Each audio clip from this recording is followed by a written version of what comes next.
Sometimes when you hear people talking about goodwill, it's as if they're living in a different world, especially when they're talking about goodwill for all. He said that we're all one, as we appreciate our oneness. Goodwill comes easily, naturally.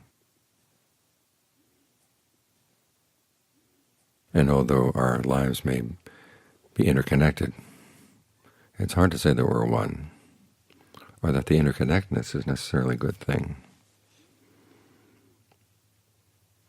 And people are interconnected when they're having war with one another, when they're scrambling over limited resources, when they're arguing about how the world should go. There's an interconnection there, but it's not a good one. You think about that you're living in a world where you would like to have everyone act in a skillful way so they could all be happy. But people are very determined to act in unskillful ways. And their lack of skill affects not only them, but a lot of people around them, including us, as long as our happiness is dependent on food, clothing, shelter, medicine for the world, relative peace in the world. It's always in a precarious position. There are a lot of people out there who would be all too happy to destroy it. And some people have the capability to destroy it. So it's a rough world for developing thoughts of goodwill for all. This may be one of the reasons why the Buddha doesn't call them manusaviharas, human attitudes. They're more than human attitudes. All the Brahmaviharas, the attitudes of Brahmas who live in relative security. They're not involved in the rough and tumble of the world. They're not affected by human beings' actions. So it's a lot easier for them to have unlimited goodwill, unlimited compassion, unlimited empathetic joy, unlimited equanimity. But it's not the case that they got there by living in easy worlds. They had to develop their goodwill, compassion, empathetic joy, and equanimity here in the human world. So everybody who develops these attitudes has to go through a lot of difficulties first. Learning to think about how you have goodwill for beings who would be all too happy to see you die. Of course, the first thing you have to think about is, who are you extending the goodwill for? You're extending them to other people, but it's for your own good. You realize that if you allow yourself to have ill will for anybody, you're going to do some very unskillful things around the people for whom you have ill will. And then that's going to become your karma. So it's primarily as a protection for you. This is a theme you see throughout the canon, that it protects you, both from your own actions and from the fact that you're not doing anything unskillful. It means that the bad actions of other people are less likely to reach you. Which is why that sutta we chant every now and then, the Karnanimeta Sutta, talks about how to live in a way that's actually in harmony with universal goodwill.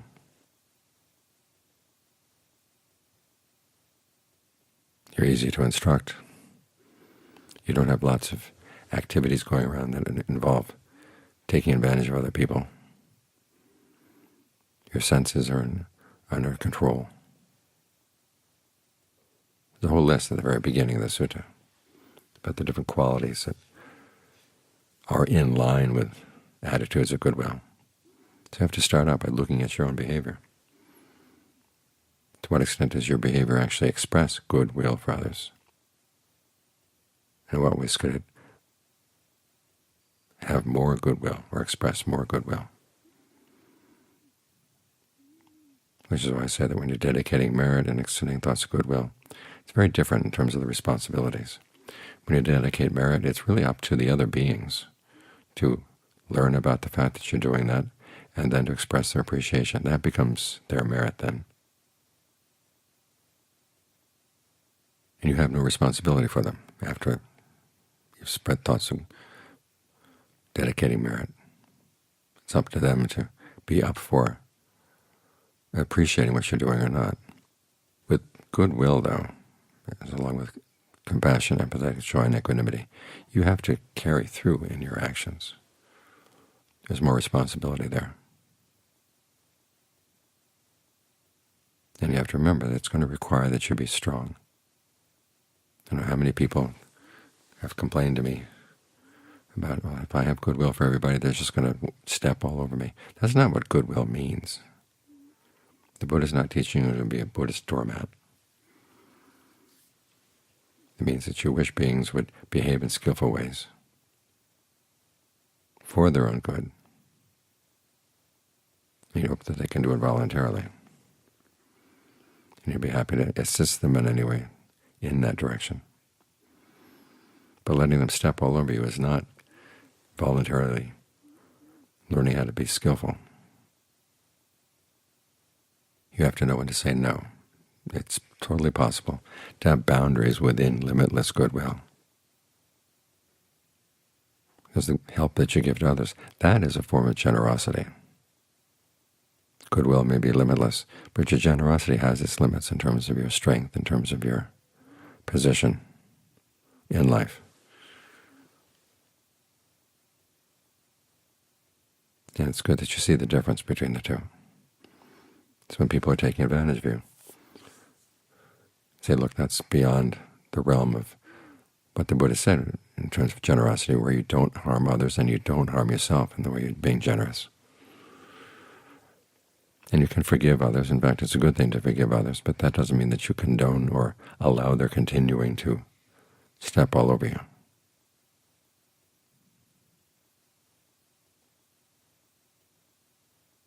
This is where the teachings of the Forest Ajahns are helpful. When they talk about goodwill, they always talk about it as a strength. And it's the kind of goodwill that lives in this real world where other beings are really difficult. Think of the story of Ajahn Lee with the elephant and rut. I mean, he could have been killed. Instead, he sat there, and he said he fought the elephant off with goodwill. Think about that, radiating thoughts of goodwill, to fight off other beings that could harm you. Or that time when he was with a large group of monks and lay people on a tudong. They were down by the ocean, and they all had their umbrella tents. And they saw this huge cloud of mosquitoes coming in off the ocean. So Ajahn Lee ordered everybody to put up their tents, in other words, tie up the mosquito nets, sit outside the mosquito nets. And he was going to fight off the mosquitoes, as he said, with no holds barred. I'm sure he appreciated the humor of that statement, that you're fighting with goodwill. But it is possible. You just think of the Ajahns going through the forest, and their protection was what? I mean, that mosquito netting for their mosquito netting tents was very, very thin. And even when they were in huts, there's that story about a Ajahn cow living in his hut, and his elephant comes crashing through the wall at one side of the hut, facing him. And his only defense was goodwill. But in all cases, the case of the mosquitoes, they just disappeared. The case of the elephant, it backed away very slowly. So you can imagine how they felt about goodwill, that it was not just a nice, sweet attitude towards others, being nice to others. It was a strong mental state. You can think of it as tough goodwill, tough compassion, tough empathetic joy, tough equanimity.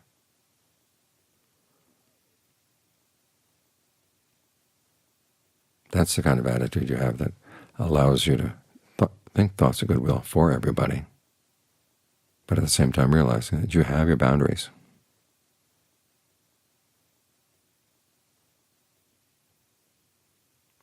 And having goodwill for others doesn't mean you're simply weak in the face of whatever they want to do. You want to be determined that you're not going to let them do anything unskillful. Of course, you have to do that in skillful ways yourself. which is where goodwill involves a fair amount of discernment. But think of goodwill as a strength, and it is a protection. When the Buddha talks about the rewards of goodwill, he talks about the protection that it gives, among other things. And this theme is carried out in the teachings of the Ajahns.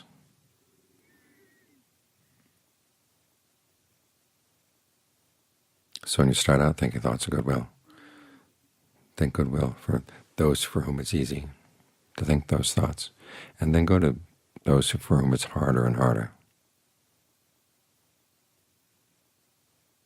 And then think it through, what it means to have goodwill in light of karma.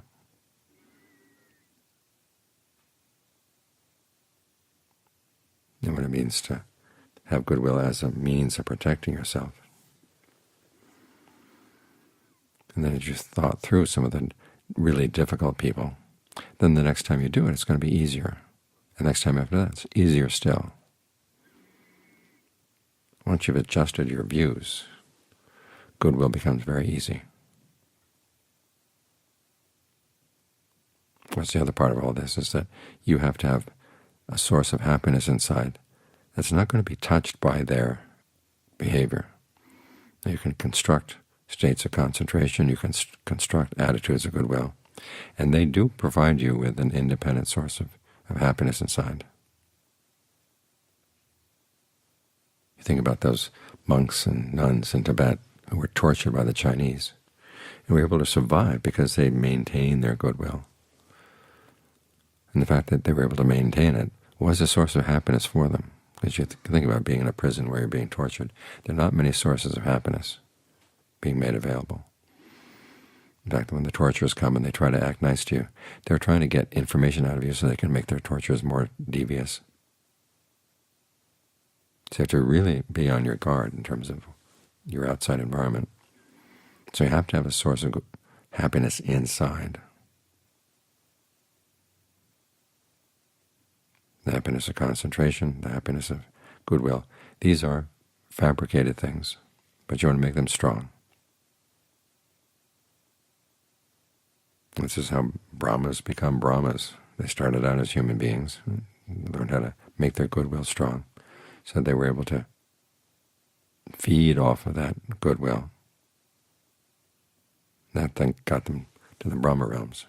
Ideally, though, you want to find something better, something that is not fabricated. In other words, you work on the path to awakening. And when you reach the stages of awakening, then you've got something really secure inside.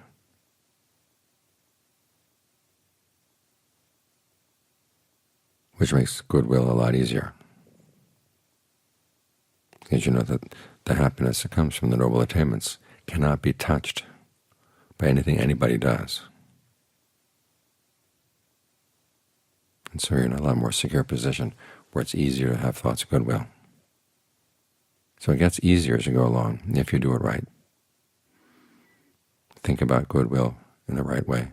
Think about your sources of happiness and develop the ones that really are more and more secure. Until you get to that point where the Buddha says it's the secure, i.e. that's one of his epithets for Nibbana.